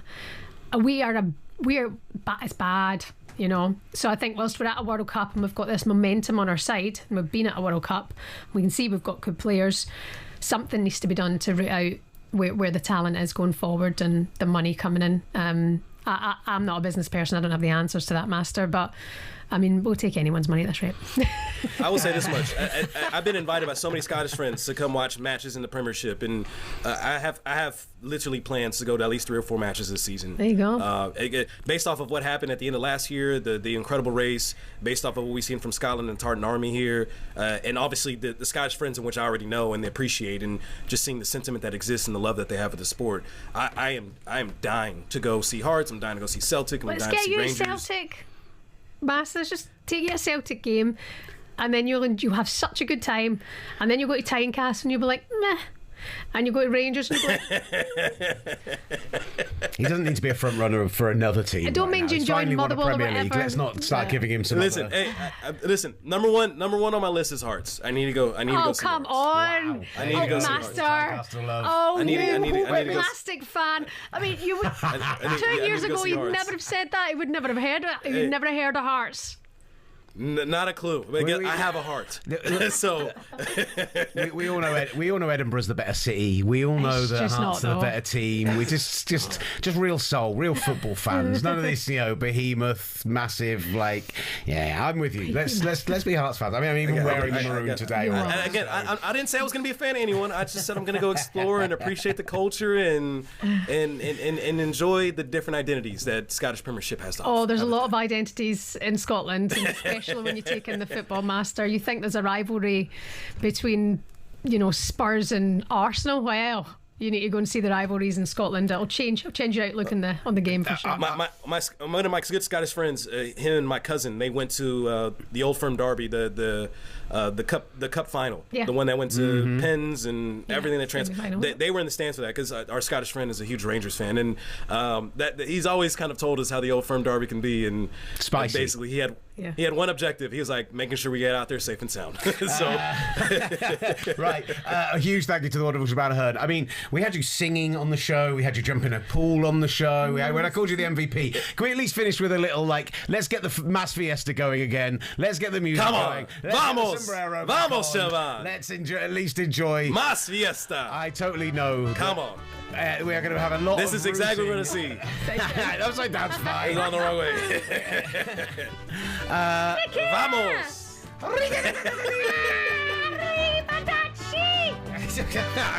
pretty sure you just did Italian again, but that's fine. It's Italian. Thank you so much, Shebahn. It's all good. Bye. Grazie mille, Shebahn. Nate Bukaty's coming on. Mickey Gray's going to be here. Still loads to come here on the S Word, sponsored by Calci. The daily deep dive into the world of football. The S Word from talkSPORT.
presents The S Word. high-energy exchanges, fiery fan reactions, and the biggest football debate. The S Word. From talkSPORT. Thank you for joining us on the S Word from talkSPORT, sponsored by Calci. What was that noise that just happened? I'm awake. I'm alive. I'm alive. I'm alive. Just literally like rise to this. Oh, and I'm here, everybody. We're here, baby. It's lovely to see you, Master. Live from Los Angeles. I'm here in sunny London, ahead of another great night of action tonight, but off the back of some celebrations. Some good times were had in Los Angeles for the USMNT, making the round of 16 and winning their first knockout game in 24 years. Come on, the USA. And then for England, it wasn't the prettiest of games, but it was a wonderful, wonderful moment at the end that Harry Kane gave the nation. And now we go on to one of the biggest tests of all in Mexico this Sunday. Of course, that all is live on talkSPORT. And we are live on YouTube. We are live on SiriusXM FC. We are live on TuneIn Radio, but we're available on demand at loads of places as well. You can get us on Spotify. You can get us on Apple Podcasts in video form and on the YouTube page as well. So please do go get us some love. Still to come, Mickey Gray is joining the show, former England and Sunderland fullback. We'll talk about that Declan Rice cameo at right back yesterday and England's performance overall and what they can achieve for Mexico. But first, it's a tradition now. When the USMNT play, and let's be honest, when they win, as it has been on 3 of the 4 occasions so far, we have to speak. We've got to go to KC. We've got to speak to Neighbour K, who joins the show right now. The wonderful Neighbour K who joins us. Oh, hello. Hello. Hey, look at that backdrop. Come on, baby. Come on, baby. Got the guns out, baby. Got the Baloguns out. Hey, Baloguns, that's right. Well, he's not going to be out for the game against Belgium. So, we'll figure something out there. What's up, fellas? Hey, first of all, I like the visceral, guttural emotions that I'm hearing from Master. I don't know what that noise was either, but I think it was from the intestines, He's feeling it all the way in his plums right now because the U.S. are rolling. And Will, I just want to tell you this, man, but for both the U.S. and England, the old adage is that adversity doesn't build character, it reveals it. I think it does both. And these two teams had their adversity yesterday. And for England, I think that they now know they've got that man in Harry Kane who's not afraid of the moment. They can rely on him. I think that's going to give confidence to everybody else. And they're going to need it when they go into the Lions' den. And the U.S., BS red card, we all know it, right? But they didn't flinch. They stepped up when the adversity came, and that's the kind of stuff that galvanizes a group, and they're both going to be ready for the next round because of it. Can I clarify at least the noise I was trying to make? It's because I'm trying to clarify my schedule and my travel for the next couple days, and it is like that's what caused that visceral groan. Yeah, we've all been there, brother. Don't you worry. Because the idea, look, it's just the noise I make when I stand up at 41 years old. To be quite honest with you,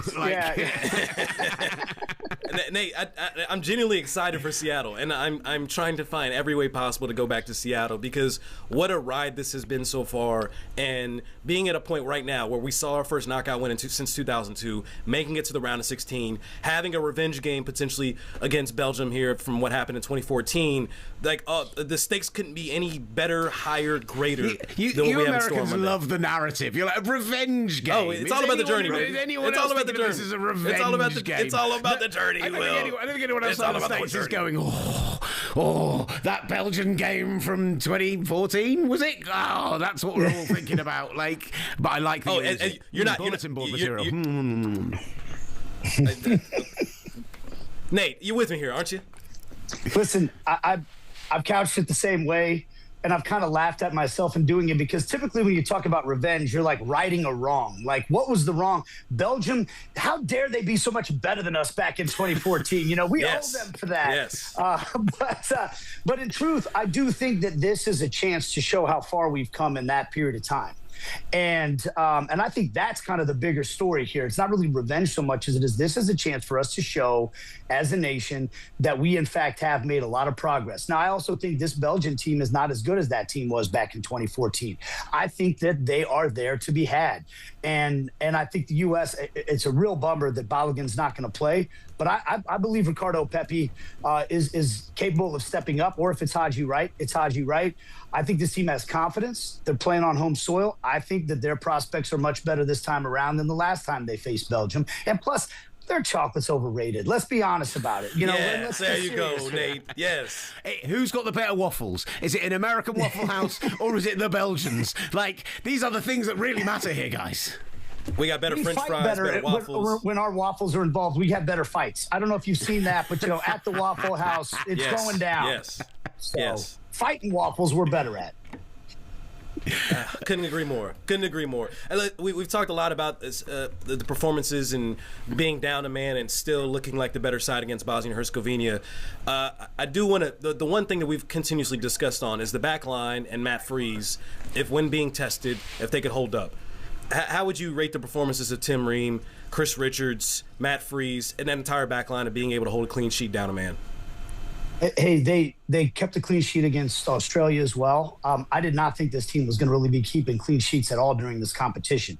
I think we have to put it all in its proper context. What the United States have done so far is beaten 3 teams that they should beat, teams that they are better than. And I'm not trying to minimize that accomplishment at all, because we've seen in this competition that doesn't always happen. You have to actually take the bull by the horns and go take care of business. And the United States has done that every single one of these times. This is going to be a different story against Belgium. Okay, as much as I just said, I think they're there to be taken. What we saw, and I kept hearing people say before this Bosnia match, oh, Bosnia could be a tricky one for the U.S. because they can be good on the counter and they can be good on set pieces and they're going to bunker in. And I'm thinking to myself, just like Paraguay and Australia, right? The U.S. didn't have a problem with those teams because they could counter press. They knew how to control the game.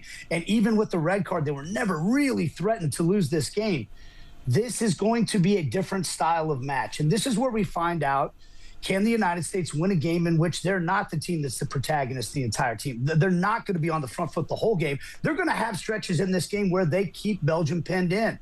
They are. But it's not going to be the case the entire game. So that defense is going to be tested a lot more on Monday than it has up until this point. Nate, let me ask as well. It was interesting, Master getting excited about Seattle.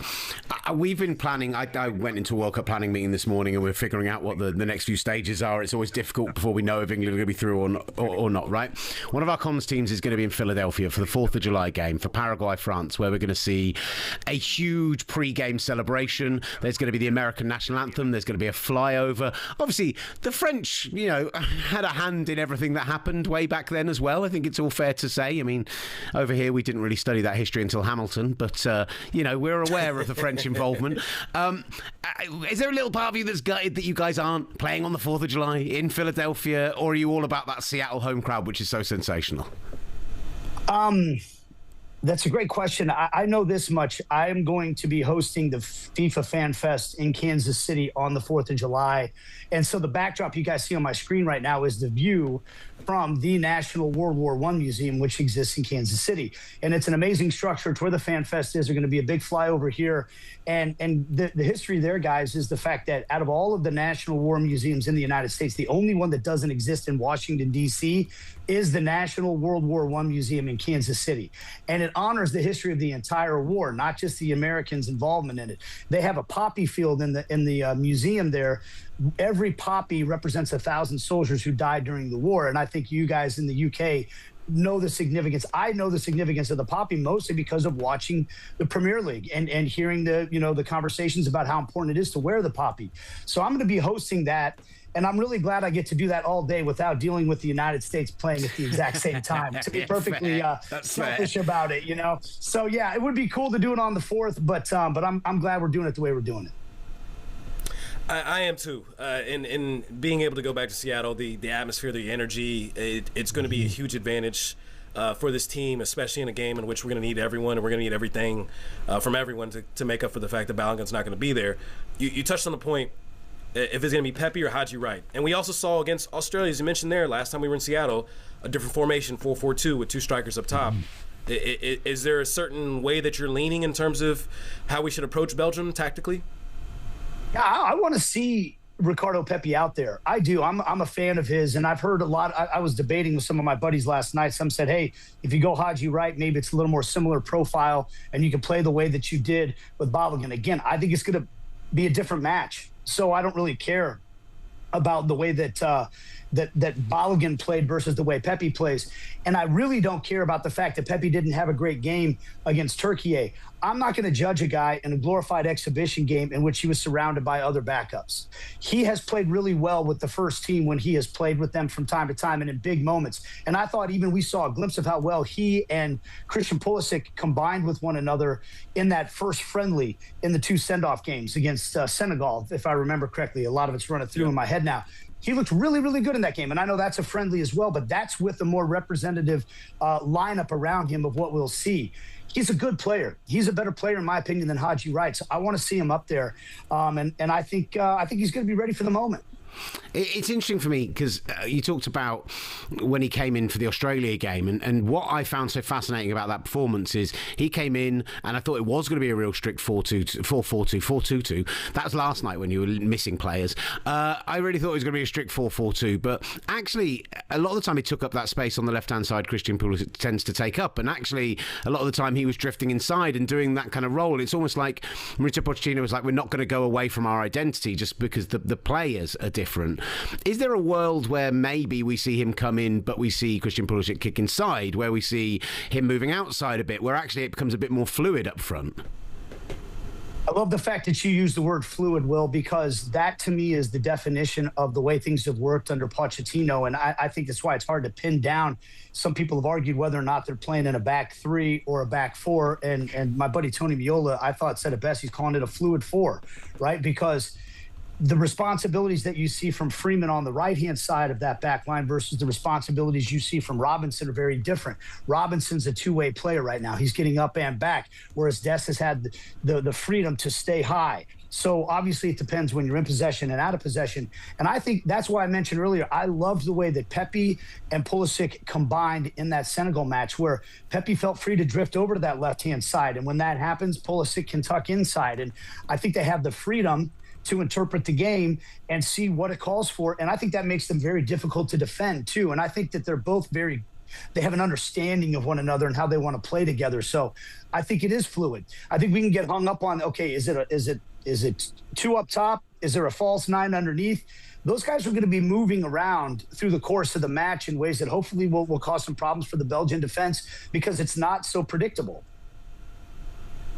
Yeah, I agree with you. I think that the interchangeable aspects of Pochettino's system gives them a lot of freedom to move how they want to, and yeah, it will be fascinating. And I hope it is Pepe. I hope he does well. I hope he performs well and meets the moments, because it's a massive moment here. And Nate, we're literally we're 1 win away from a quarterfinal. We came on the show. You came on the show. We had the hope. We had the optimism. We were all in, despite everything that led up to this point. To be here now, round of 16, with a chance to beat Belgium to go to the quarterfinal. How does that feel, knowing that it is no longer just an idea? It is we're on the doorsteps of this reality. Look, I think the tournament's been a success. Now we can say that. But this is the moment where this is the inflection point of the tournament, because what the team has done so far is meet expectations. This is their opportunity to maybe exceed expectations, or at least take that next step that really makes it a special run. And I think that if you're the United States, looking at you guys, come on, Yanks, if you're the United States, you do not have the right to ask for anything more than this path that we've gotten. Bosnia and Herzegovina, I said it. People wanted to talk about how tricky of an opponent they could be. That was as good of a matchup as you could ask for, and they were better, and they showed it. This Belgian team, I don't think you can ask for a better matchup when you get to this round of 16. When you look at the other teams that are involved and who you could have come up against, this is a team you can beat. I'm not saying they're going to be the favorites in the game, but you can beat this team. This is your opportunity. This is the moment where there are millions of fans who can be wrapped up in this entire thing and extend this party for yet another week. And I think the United States have shown that they're up for it. And I think that all of the regional teams, I think Mexico, I feel for England, honestly, because it is a terrible draw for them to have to go to the Azteca. I'm not saying they're not going to win, but that is a tough draw. Mexico are full of confidence. The United States are full of confidence. They're playing at home. They've got a real chance to advance for this region, too, which I think is really important. Can you tell me, we're talking about pathways, and I'm going to make it about me for a moment because that's what I do. Do it. We're talking about pathways, and you have a nice pathway opening up in front of you, and I even love the idea of you and Spain or Portugal, whoever that ends up being, in the next phase if you do get through to the quarterfinals. You guys have played Mexico a lot over the years. You guys have played in Mexico a lot over the years. You guys have played Mexico at home, and the Mexicans have turned it into a cauldron of Mexican fans, right? Like, that happens on US soil as much as it does on Mexican soil. And that's not me in any way having a dig at US fans. It's me saying the Mexican fans are incredible. How scared should I be? Look, as a famous rapper once said, if you're scared, go to church. You shouldn't be scared. You're the mighty three lions. You're England. You shouldn't be scared. You shouldn't be daunted. But you should walk in. You know that you're going into the lion's den. And you got to tell yourselves that we've got Harry Kane leading the way. And this man has shown that in the biggest moments, on the biggest stage, he is not only is he not going to back down, he's going to step up and he's going to lead the team. But yes, the England draw is incredibly difficult. It is. But I've said this, Will, I'm going to make it about me for a second. As an Arsenal fan, when things got tough down the stretch this year, and every time Arsenal fans said, we're going to get some breathing room, I kept saying, when you slay a dragon, it's not meant to be easy. It's supposed to be a conquest that is filled with peril and difficulties on all sides and adversity. And for England, you guys are trying to slay a dragon. If it's going to come home, it needs to be tough. And it needs to be a gauntlet that you have to survive. And the Azteca is that. One of my best friends in the business, a guy named Matt Beasler, who started every game for the United States when they survived the group of death in Brazil back in 2014. He also got knocked on his ass by Lukaku in extra time. Poor guy had been running the jungle for 120 minutes. Give him a break. Revenge for him. Revenge for him, Nate. He was on the field when the United States kept a clean sheet in Mexico in qualifying and got a 0-0 draw. And I've talked to him about how hard it is to play there. The altitude is tough. They make you take that bus all the way around the Azteca so that you see and feel every fan flipping you the bird and throwing stuff at the bus all the way around. Then you go on that long walk into the stadium. It's all there. But Will, you guys are the three lions. You got Harry Kane. You got Declan Rice. Has Declan Rice ever once backed down from a challenge in his life? So you're facing a full of confidence Mexican team. They know how to win right now. They know how to win in a different way that Mexico's never really won before, and they're great defensively. It's going to be a clash of the Titans. Don't be scared of the moment. Embrace it. This is opportunity. I mean, now I'm ready to run through a brick wall. Oh, yeah. That's where I am right now, brother. Nate, beautiful stuff from you, as always. Thank you so much for joining us. I love Nate Bukaty so much. It's so great. Master Tisfatsian out in Los Angeles. Me, Will Gavin, back here. Don't you love Journey Talk? Don't you love the Journey Talk? Isn't it great? Good old American Journey Talk. I always think of it like this when it's very different with England because, we've never actually got there. We haven't reached the mountain summit in my lifetime. We did it 60 years ago. I don't know if we've ever banged on about that, but we haven't done it for a very, very, very long time. But it's I cover the NFL in my other day job, and I always watch those moments of adversity and think it's going to make a great America's game at the end of the season if they end up going on to win it. So I don't know if FIFA do a similar thing for the World Cup, but going and winning in Mexico, would be pretty major as a step on the way, forgetting the fact that you've still got to face France and Spain and everyone else as well. Thank you so much again to Nate. We finished the show off with Mickey Gray joining us, and we'll look forward a little bit to tonight's games as well, because this World Cup just keeps on going, baby. Around here, we only use the F word. talkSPORT presents the S word.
presents The S Word. Listen again and subscribe.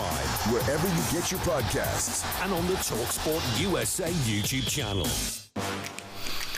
You're back with the S Word here on talkSPORT. We are on the talkSPORT USA YouTube channel. We are also on the main talkSPORT YouTube channel. We are also on SiriusXM. We are on Tubi. We are on Spotify. We are on Apple Podcasts. We're on the Fox Soccer app. We're on the Fox One app. We are absolutely everywhere because we are massive. And I'm really sorry that in a day where we've had so much to fit in, and let's be honest, I enjoyed the festivities last night a little bit. Been used to master enjoying the festivities and having to get up at 5 a.m.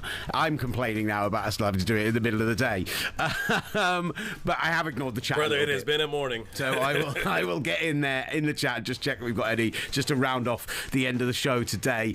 But we've talked a lot about the games from last night. I do want to just, we want to talk a little bit more England because we haven't really addressed that game in depth and that performance. And I'm delighted to say that joining the show now, former England fullback, talkSPORT colour commentator, and just an all-round great guy. Mickey Gray is with us. Mickey, how are you doing, brother?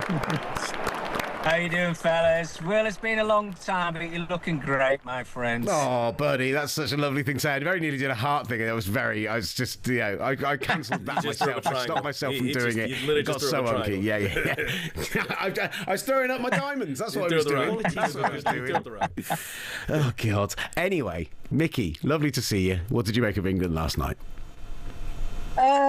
It's bizarre, isn't it? I think we're all waiting for this 90-minute performance, and we're still yet to see it, aren't we? I think we've only seen kind of 45 minutes of brilliant football, of what we expected when we came into the tournament, and I thought that was against Croatia. But as I've said to a few of my friends, well, I think this is a marathon rather than a sprint, and there's no point in peaking too early. I think we've seen the bigger nations and how good they've been so far in the games that they've played, but England can only get better. But I have to say, there's no easy games in this tournament like we probably expected DR Congo to be very easy. It wasn't. We got a bit of a shock, a bit of a surprise when we went to go behind. And it's going to be no easier when we play against Mexico in the Azteca as well, because the altitude's going to be hard. The players haven't got enough time to get used to it. So I think it's just deal with it, get on with it, and pick your times for counter-attacking. I want to ask your opinion on the Jed Spence performance yesterday, because firstly, his involvement in the goal, I think some people are quite harshly targeting him for that goal when he was left in a bit of a 2-on-1 situation. But overall, giving us a bit of a fullback's perspective on how he did as a 1-on-1 defender, how he did overall, because I thought actually he had a pretty good game in the second half for a guy that gets dug out a little bit. Yeah, well, first and foremost, I think, performance-wise, it wasn't his best performances. He showed spells at times of what he's all about. But I think, whether it's the media or what have you, I think he's been hung out to dry a little bit, because I think the mistake started a lot earlier than when that ball was crossed into the area for Jed Spence. If you look at where Madueke's position was, he wasn't really helping out his fullbacks. The two centre-halves had lost the forward players, so you could maybe point the finger at those two, and obviously Jordan Pickford making a mistake as well. I know he doesn't make too many, Jordan, so I think to kind of pinpoint Jed Spence on his own and kind of pick on him, I suppose, a little bit was a little bit harsh from my side of things. But he's been asked to do a job at right back. He's been given an opportunity because of injuries. But yeah, I think it was just nice that we got over the line and won the game. But what would have happened to Jed Spence if we hadn't have won that game? Because I think he's had enough criticism, and I don't think he deserves it all. Yeah, I'm glad you brought up Jordan Pickford, because I think he's getting away pretty lightly in terms of allowing that goal to get through towards the near side there. But, for Congo to come out, we were expecting a back five. They came out with a back four, with the 4-3-3, excuse me. I mean, and they were aggressive on the front foot and maybe caught England off guard because everyone was expecting a low block game. We're probably going to see more or less the same from Mexico. They're going to be on the front foot. They're going to be aggressive, as we saw in that first half against Ecuador. Is that something now to be concerned about? Is that something that England can handle, or is it more so, this probably fits better into England's style of play, having it a bit more open? Yeah, good question. I think it's certainly something we can handle. I still have questions over the back four that we've took to the World Cup, whether it was good enough or whether we should have took certain other players. I mean, there's no point, moaning about it now, because the likes of Harry Maguire, they're not there, and Trent Alexander-Arnold. So we've got to deal with the players that we do have there. Of course, we can deal with it. We know that Mexico, when they're on the front foot, they're exciting. We know, obviously, Raul Jimenez, because he plays in the Premier League. So we certainly played against them, or our centre-halves will have played against them on many occasions. But the two wide players are a real threat for them as well. And I think Thomas Tuchel's got to look at his team, thinking what is the best system, what is the best style to play against a Mexico side that we know at the Azteca they've got an incredible record. I think they've only lost there twice. We talked about the altitude already. But I think when you start worrying yourself about what the opposition can do, you kind of take your eye off what you can do as a team. And attacking-wise, we have got one of the best forward lines. I know there's been critiques of Anthony Gordon, Marcus Rashford, maybe Madueke, and even Bukayo Saka, how fit they are. But we've got one of the best strikers in world football in Harry Kane. He's got 5 goals in the tournament already. And who's to say that he can't add to the numbers that he's already got? He's been fantastic. I love the idea of focusing on their own game, and I don't know if you saw Matt Lawton's piece in the Times today about their plans over the coming days. They can't use the altitude chambers over the next couple of days because there's so much of a focus on recovery and the oxygen required for recovery first and foremost, but they are going to go to Mexico a day early to adjust, to have that extra night's sleep there, which apparently the first night's sleep at altitude is much more difficult according to the scientists. But the reason think they're going to sleep in Mexico? Well, there is that question as well. But the reason I bring all of that up is because I think everyone talks about what this does to the body, and everyone talks about the fact that it's 80% oxygen and everything else, and they'll be ready, and we haven't had that before. But modern athletes are not, this isn't the 80s anymore. They're not going out drinking after a win. We're not getting the Ray Party parlour stories that we get regularly on breakfast. They have this level of sports science. I think it does make a difference, but I also think maybe it doesn't make as much of a difference as people are making out. I'm more concerned about the atmosphere than I am about the altitude, honestly. Yeah, I think you're spot on, Will. Look, it's not back in the days when I was playing, where we'd obviously win a football match and then go out and enjoy ourselves. I think the players look after themselves certainly a lot more than they used to back in my day. I mean, they're more direct, they're more dynamic, and I think we've seen certainly a lot of that in this World Cup already. I'm with you. I don't really concern myself too much with the altitude. I've been on pre-season tours before where I've played games in the altitude. Look, it is different. It is difficult to breathe, but you kind of manage that as the game goes on as an individual, and I'm sure as a team we're going to do that, and they'll be doing everything that they can to maybe get the best out of our England 11 side, whichever Thomas Tuchel wants to pick. But bringing up that crowd, that's a big pointer. The Mexicans are going to make so much noise in the Azteca. I don't know how many England supporters we're going to actually let into that stadium. They've got to make themselves heard. They've got to try and be that 12th man. They've got to try and get us over that finishing line. But don't be surprised if this goes to extra time and penalties. We haven't been there yet. The dreaded penalties, I know we spoke about it in many World Cups past and Euros, but it could go that far because Mexico are a good side, but we're a good side. I think that's one thing that we have to remember as well. We talked about the forward players and defensive as well. Midfield is a big, important position for us as well. Whichever three that Tuchel picks, they are going to be vitally important. They're going to have to run themselves into the ground, maybe do the hard yards. But I've got no doubt in my mind we can get to the quarterfinals. Mickey, I just want to ask one last one about Declan Rice, because it moves to right back for the end of the game. I thought beyond that, I thought Rice was having one of his best games for England in a while. His deliveries, I thought, were much more on point than they'd been in the previous 2 games. But there have been some calls this morning, unsurprisingly, for him to move to right back and that become his thing. Tony Cascarino already addressed it on the Weekend Sports Breakfast. Just from your perspective, as good as a footballer Declan Rice is, as a man who played fullback, how difficult is it to just drop into that position of having been a centre midfielder, considering positioning, holding the line, everything that kind of comes along with that? How nuts is it if this idea that we put him at right back? Well, yeah, I mean, it is difficult, Will. I mean, because you've got to adapt from playing in a midfield position where you're kind of looking over both shoulders, if you like, because you need to know exactly what's around you. Whereas if he's playing in a right-back position, he's got to look over his left shoulder to have a look at where his centre-halves are. So it's a completely different position. And what actually do you want from Declan Rice if he's asked to do that job again? Because defender first and foremost, then he's got to try and create stuff in the opposition's half, which we saw in the game against DR Congo.